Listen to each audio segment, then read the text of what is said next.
Hello everyone, myself Somani Patel, nursing tutor of the Chitri Nursing College. Today's our topic is intramuscular injections.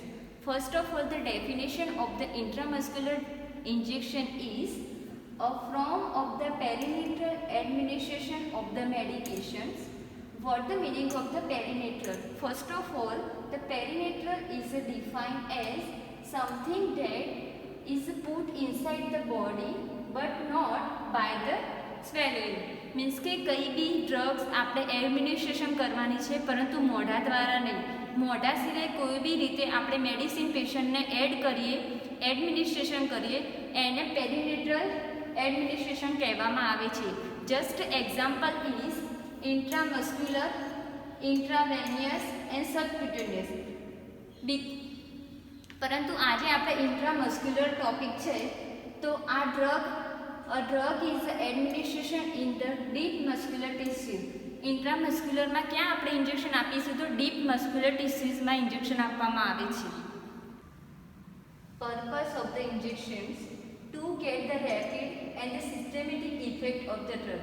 જ્યારે injection આપવામાં આવે છે એ ખૂબ જ ઝડપી અને સારી રીતે ઇફેક્ટ આપે છે કોઈ બી મેડિસિનની. Then the drug given by the mouth take the time for their absorption, hence come the delay effect. જે બી ડ્રગ આપણે ઓરલી લેવામાં આવે છે એ સ્ટમકમાં જઈને એનું એબ્ઝોર્પ્શન થાય છે, એના પછી એની ઇફેક્ટ આપે છે. જ્યારે આપણે કમ્પેરિઝન કરીએ ઇન્જેક્શન અને ઓરલી મેડિસિનની તો એ ખૂબ જ ઝડપી સારી રીતે ઇફેક્ટ આપે છે ઇન્જેક્શન દ્વારા. To provide the needed effect even when the client is unconscious. આ પ્રોવાઈડ ક્યારે કરવામાં આવે છે ઇન્જેક્શન? જ્યારે બી પેશન્ટ ભાનમાં હોતું નથી, મીન્સ કે અનકોન્શિયસ હોય છે. Unable to swallow due to the neurological and surgical alterations affect by the throat and mouth. જ્યારે બી પેશન્ટને ગળું અથવા મોઢાનું કોઈ બી સર્જરી કરાવી હોય અથવા ન્યુરોલોજિકલ કોઈ બી પ્રોબ્લેમ છે, પેશન્ટ સ્વેલો નથી કરી શકતું, ત્યારે આપણે ઇન્જેક્શન આપવામાં આવે છે.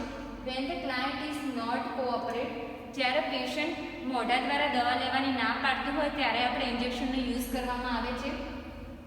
When the medicine are the poorly absorbed from the GI mucosa, જ્યારે GI સિસ્ટમમાંથી એનું એબ્ઝોર્પ્શન પુઅર થતું હોય ત્યારે આપણે ઇન્જેક્શન આપવામાં આવે છે. Now, preliminary assessment.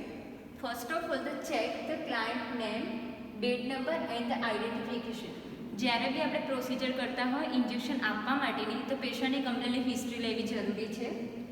Check the physician order for the route of the એડમિનિસ્ટ્રેશન્સ.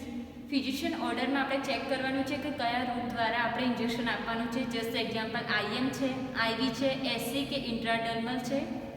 Dose and the time of the injection. કયા ટાઈમે અને કેટલા ડોઝનું આપવાનું છે ઇન્જેક્શન એ બી ચેક કરવાનું છે. Check the nurse record to find time at which the last dose was given. Nursing record બુકમાં આપણે ચેક કરવાનું છે કે એ જ પેશન્ટને આપણે લાસ્ટ ડોઝ ક્યારે આપેલું છે. Check the site of the injections where the last dose was given. જ્યારે છેલ્લો ડોઝ આપેલો હોય એ પેશન્ટનું ચેક કરવાનું છે સાઇટ ઓફ ઇન્જેક્શન કે ત્યાં કોઈ સ્વેલિંગ કે અધર કોઈ ઇસ્યુઝ છે કે નહીં. The site where the next dose was given. જ્યારે આપણે બીજો ડોઝ આપવાનો છે એ પેશન્ટની સાઇટ કમ્પ્લીટલી ચેક કરવાની છે. Check the areas for the redness, pain, itching, skin lesions and the abscess formations. પેશન્ટને જ્યાં આપણે ઇન્જેક્શન આપવાનું છે ત્યાં એમને કોઈ રેડનેસ કે પેઇન, ઇચિંગ કે અધર કોઈ ફોર્મેશન, પસ કે એવું કંઈ જમા થયું છે કે નહીં એ આપણે ચેક કરવાનું છે. To explain the tray of the intramuscular injection. In that two tray are available. First one is a sterile tray and second one is a clean tray. In that the ampule is used for the provide the drug. Syringe with needle for the administration of the drug by the intramuscular route. Gloves to prevent the cross infections. Alcohol swab for the clean the injection site. Now in the clean tray,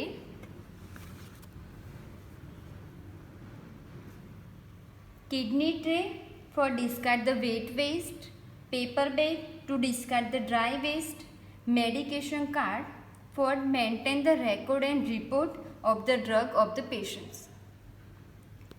Curtain for provide the privacy to the patient during the medicines and injections. Now, step of the procedure. First of all, check the physician order and the identification of the data. Identification of the data, એમાં શું જોઈશું? Patient name, age, sex and bed number. શેના માટે આપણે લેવામાં આવે છે identification of the data and the patient's history? Because of the to prevent the error of the medications. કોઈ બી મેડિસિન બીજા પેશન્ટને આપણા પેશન્ટને અપાઈ ના જાય એના માટે આપણે આઈડેન્ટિફિકેશન ઓફ ધ ડેટા બહુ જરૂરી છે. Now explain the procedure to the patients, type of the injection, purpose of the injection and how to patient cooperate with us. આપણે પેશન્ટને પ્રોસિજર એક્સપ્લેન કરવાની છે કે આપણે કયું ઇન્જેક્શન આપવાનું છે, આ ઇન્જેક્શનથી શું ફાયદા થશે અને એ આપણને કઈ રીતે કોઓપરેટ કરશે. કેમ આપણે એક્સપ્લેન કરવું જરૂરી છે પેશન્ટને? તો એ માટે reduce the anxiety and improve the cooperate with us. આપણને એ પેશન્ટની એન્ઝાયટી ઓછી થાય અને આપણને વધારે કોઓપરેટ કરે એના માટે આપણે જરૂરી છે. Now, determination size of the muscles according the dose of the injections. કેમ આપણે સાઇઝ અકોર્ડિંગ ડોઝ ઉપર લેવાની છે? બીકોઝ ઓફ ધ ડેલ્ટોઇડ મસલ્સ એ કેટલું એબ્ઝોર્બ કરે કે 0.5 to 1 ml ઓફ ઇન્જેક્શન. જ્યારે ગ્લુટેન મસલ્સ હોય એ 4 થી 5 ml જેટલું ઇન્જેક્શન્સ એબ્ઝોર્બ કરી શકે. એટલે કેટલા ડોઝનું ઇન્જેક્શન છે એના ઉપર આપણે ડિપેન્ડ કરીએ કે કઈ સાઇટ ઉપર ઇન્જેક્શન આપવાનું છે. નાઉ the select the site. Select કરવાની છે સાઇઝ કે આપણે ક્યાં ઇન્જેક્શન આપવાનું છે. એન્ડ આપણે જોવાનું છે કે પેશન્ટને જે સાઇટ ઉપર આપણે ઇન્જેક્શન આપવાનું છે ત્યાં રેડનેસ, પેઇન, ઇચિંગ કે કોઈ પસ ફોર્મેશન છે કે નહીં. Provide the privacy to the patient by use of the curtain. given the position, hand wash and the wear the gloves.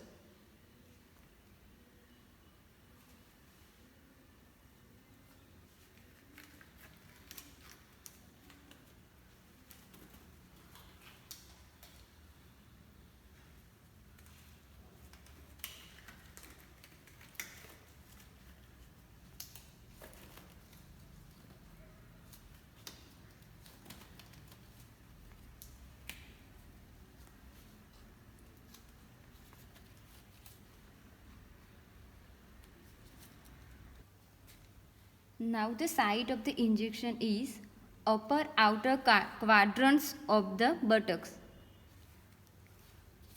Clean the alcohol swab with the circular motions center to peripheral area for the 5 centimeters. Center to peripheral areas માં 5 centimeters સુધી આપણે clean કરવાનું છે. Now the injected to the medications. First of all, grasp and the prick of the area surrounding the site of the injections. આપણે પહેલાં graphs and the prick કરવાનું છે જ્યાં આપણે ઇન્જેક્શન આપવાનું છે. શેના માટે grasp and pinch of the area is needed? Because of provide the easy and the less painful entry of the muscles. જ્યારે બી આપણે મસલ્સમાં ઇન્જેક્શન આપીએ છીએ એ ઓછું પેઇનફુલ રહે અને ઇઝીલી ઇન્ટ્રોડ્યુસ થાય એના માટે ગ્રાફ્સ એન્ડ પિંક જરૂરી છે. Hold the syringe between the thumb and the forefinger like this by the pen holding manner. જેવી રીતે આપણે પેન પકડીએ છીએ એવી રીતે આપણે આ ઇન્જેક્શનને હોલ્ડ કરવાનું છે. And remove the needle cover and discard it. Now, inserted in the 90 angle of the site of the injection. આપણે 90 એંગલે આપણે ઇન્જેક્શનને આપવાનું છે. And aspirate by the holding the bearer of the injection. જે બેરર છે ઇન્જેક્શનનું એને non dominant હેન્ડથી પકડવાનું છે. And the pulling back by the plunger of the dominant hand. જે બી આપણો હાથ ડોમિનન્ટ છે જેના હાથે આપણે ઇન્જેક્શન આપવાનું છે એ હાથે આપણે પુલિંગ બેક કરીશું. And aspiration it.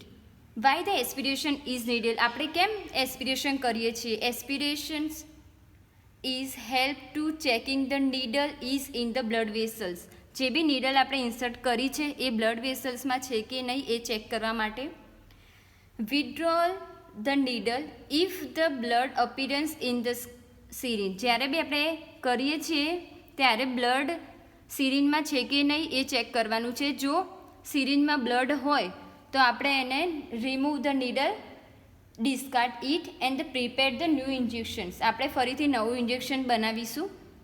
And injected the medications by the slowly when the blood does not appear in the syringe. જ્યારે બી બ્લડ આપણને અપિયરન્સ ના થાય સિરિંજમાં ત્યારે આપણે ઇન્જેક્શન સ્લોલી એને પુશ કરીશું.